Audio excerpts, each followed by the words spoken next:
بسم اللہ الرحمن الرحیم۔ شوال کا مہینہ رمضان گیا اور شوال آ گیا۔ شوال میں ہمیں عید الفطر اللہ کی طرف سے تحفہ ملی، خوشی کا دن ہے۔ اور شوال کے مہینے ہی میں یعنی عید کے بعد 6 روزے رکھنے کا بھی ثواب ملا۔ یعنی 6 روزے رکھنا ایسی ہے جیسے پورے سال کے روزے رکھنے کا ثواب مل گیا۔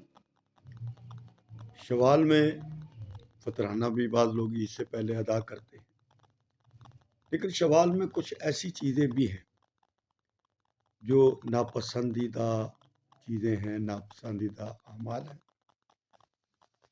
ان میں ایک یہ ہے کہ جب عید ہوتی ہے تو سارے جس گھر میں کوئی فوتگی ہو گئی ہو، انتقال ہو چکا ہو، پھر سب لوگ اکٹھے ہوتے ہیں اس گھر میں، اور وہ پھر رونا دھونا، وہ پرانی یادیں، یعنی وہ خوشی کے لمحات کو پھر غمی میں تبدیل کر دیا جاتا ہے۔ حالانکہ تعزیت تو صرف 3 دن کے لیے، یہ دوبارہ عید پر اکٹھا ہونا اور رونا اور چیخنا چلانا یہ ناپسندیدہ عمل ہے۔ اور دوسرا عمل شوال میں ہمارے ہاں یہ ہوتا ہے کہ یہ 2 عیدوں کے درمیان نکاح نہیں کرنا چاہیے۔ یہ بھی غلط بات ہے۔ نکاح تو سال کے ہر مہینے میں، ہر دن میں ہو سکتا ہے، اس کی کوئی پابندی نہیں ہے۔ یہ کہنا کہ 2 عیدوں کے درمیان نکاح نہیں کیا جائے گا، ایسا کہنا غلط ہے، یہ عمل غلط ہے۔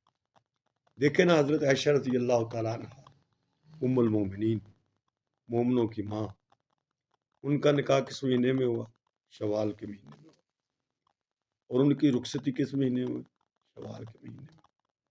عرب نے یہ رسم بنا رکھی تھی، وہ اس چیز کو ناپسندیدہ سمجھتے تھے، لیکن حضور نے اس رسم کو توڑا اور شوال میں حضرت عائشہ رضی اللہ تعالیٰ عنہ سے نکاح ہوا، شوال ہی میں رخصتی ہوئی۔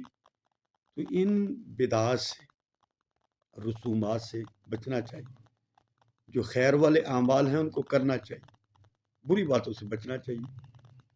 آپ روزے رکھیں، 6 روزے رکھیں شوال کے مہینے میں، اور سال کے روزوں کا ثواب حاصل کر لیں، لیکن جو غلط بات ہے اس سے احتراز کریں اور بچیں۔ اللہ ہمیں عمل کی توفیق عطا فرمائے۔